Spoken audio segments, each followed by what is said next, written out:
So the big story of the day is that the Oscars have now decided to dump Kevin Hart, or rather, Kevin Hart decided to dump himself. So Kevin Hart is a comedian and an actor who you've seen in such classic films as the one with Dwayne "The Rock" Johnson and the other one with Dwayne "The Rock" Johnson. He is mainly a sidekick in a lot of these films. He's a funny guy. I like Kevin Hart's work before. I liked his work. But now Kevin Hart, who was picked to host the Oscars, which is the worst gig in Hollywood because there has not yet been a host at the Oscars who was treated well. He was picked to host the Oscars, and he was very excited about it until the social media mob came a-calling. So what did they do? They started filtering through all of his past tweets, because this is what we do now. We go through tweets that are 8 years old to try and destroy people on the eve of their greatest career triumphs. And I guess we feel better about ourselves for doing this. I guess that Americans feel great when we tear people down with tweets that are legitimately a decade old, because now we feel like we've made a step in favor of tolerance. But have you really made a step in favor of tolerance by digging up an old anti-gay tweet by Kevin Hart from 2011 and then destroying his career? Do you think Kevin Hart probably thinks the same things in 2011 that he thinks now? Do you really think that he'd make that joke right now?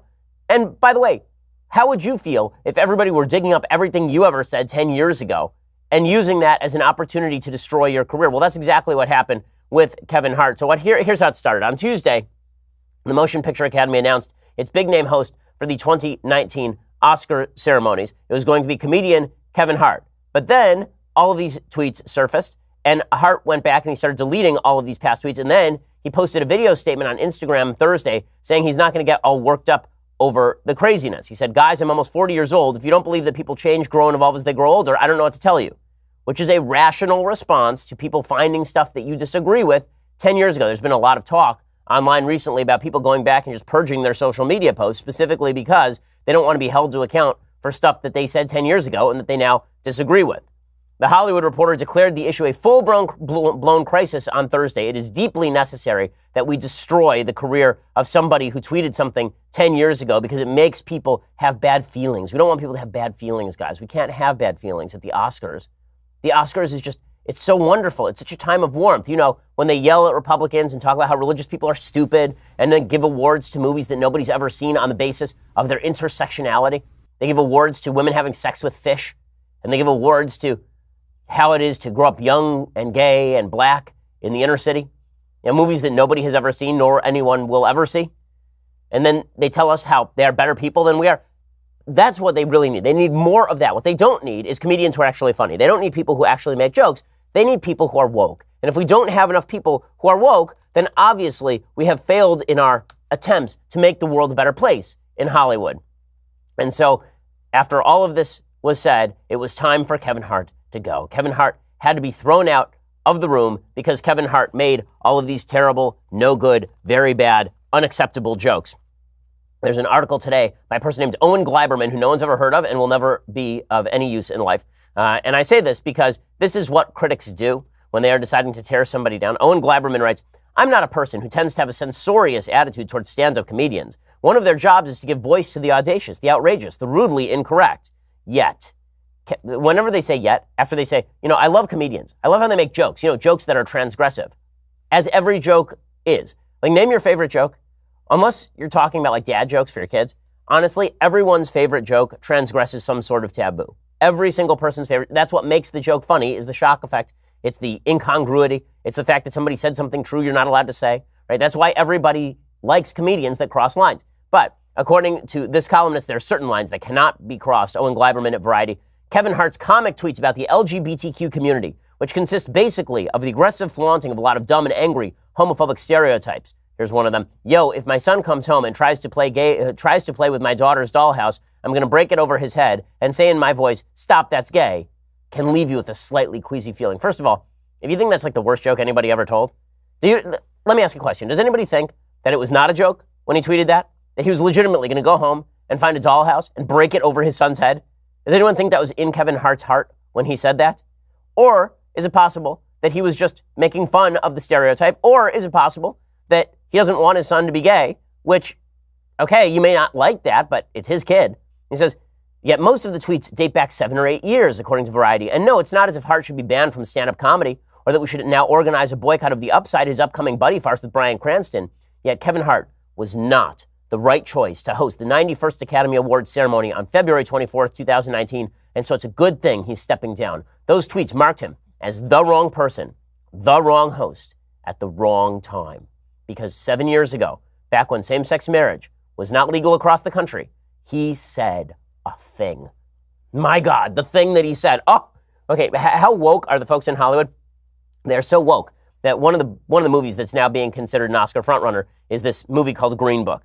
Hey, nobody's going to see this movie. It's already failing at the box office because it is obviously Oscar bait. It is the story of basically a guy who didn't make The Sopranos. He's like an Italian mob reject who's driving a gay black man through the South in 1962. I know, riveting stuff. Now, you can't wait to see it, right? But this is perfect Oscar bait because it gets to say that Americans are simultaneously both rubes and good-hearted, both racist and wonderful, and that gay black people have so much to teach white Americans in every possible way. Right? It's this kind of movie. Well, this movie was Oscar bait until Viggo Mortensen, who plays the Italian fellow, the Italian stereotype, until Viggo Mortensen went up on stage and he was talking about changes in the United States over the past 60 years. And he said there was a time in American history where people could casually use the word bleep. And the word bleep was the N-word. And he just said it. Oh no. Worst thing ever. He pointed out that there was a time when people said the N-word, but he said the N-word in pointing out there was a time people said the N-word. That means he probably likes to say the N-word. So we now have to make sure that this movie wins no Oscars. What I love is that Hollywood, in purging itself of anyone of a different viewpoint, of anyone who once made a joke, of anyone who makes a reference to something that happened in history, in purging themselves, they declare themselves tolerant and open-minded and empathetic.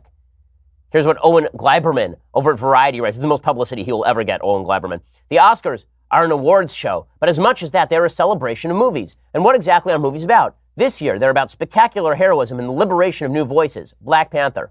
Yes, that's right. Black Panther is going to be nominated for Best Picture, which, come on. I mean, I like Black Panther. I gave it a good review. I enjoyed the movie. It was nominated for Best Picture. The Death of Stalin was not nominated for Best Picture. Black Panther is a B+, A- rate Marvel movie. And it's going to be nominated for Best Picture because woke. They're about love and heartbreak. A Star is Born, which is not going to win. They're about feminist desperation and delicious conniving. The Favorite, which is about lesbians in 1870s Britain or some such. They're about the intersection of a time and a place and a family in Roma. But what all great movies are about on some level is empathy. Yeah, because that's what I do. You know, for me, when I decide to go out to a movie with my wife on Saturday night, what I say to her is, sweetheart, which movie do you think is the most empathetic? Let's go to that one. You know, not the one with the explosions, not the one with, you know, Tom Cruise jumping into a moving helicopter or something. The one that I desperately want to see is the one that is most empathetic. That's my thing. And if a movie doesn't have deep empathy, I don't want to see it. I mean, it's the reason I love Taken. It's because of the empathy underneath Liam Neeson saying that he's going to find you and he's going to kill you.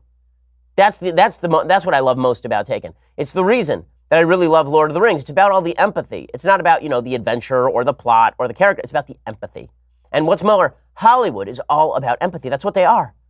Owen Gladman says they have been and still are movies, the supreme vehicle for putting ourselves in the shoes of people who aren't us. To watch a great movie is to reduce that difference between the people on screen, whoever they might be, and the people in the audience to nothing. That, in a nutshell, is the miracle of movies. These days, it's all too easy to talk about black films or women's films or gay films or films for wizened retirees for Miami.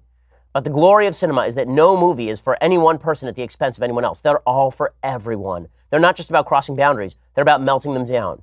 And that's why we have to melt Kevin Hart down into nothing and destroy his career. Because of empathy, guys. Empathy. It's why Viggo Mortensen can't win an Oscar this year. It's because of empathy. And the folks in Hollywood who are the most intolerant people, except when it comes to apparently first line producers raping people, then they're super tolerant. They're fine with that for like decades. But an old joke by a comedian? No, we cannot do that. The public scrutiny of what the Hollywood Report as the hundreds of problematic past jokes began with one particular bit in 2010, as Yahoo explained Wednesday. In Hart's 2010 comedy special, Seriously Funny, he did a bit that had him saying that his biggest fear was his son growing up and being gay. He said, keep in mind, I'm not homophobic. I have nothing against gay people. Be happy, do what you want. But me, as a heterosexual male, if I can prevent my son from being gay, I will.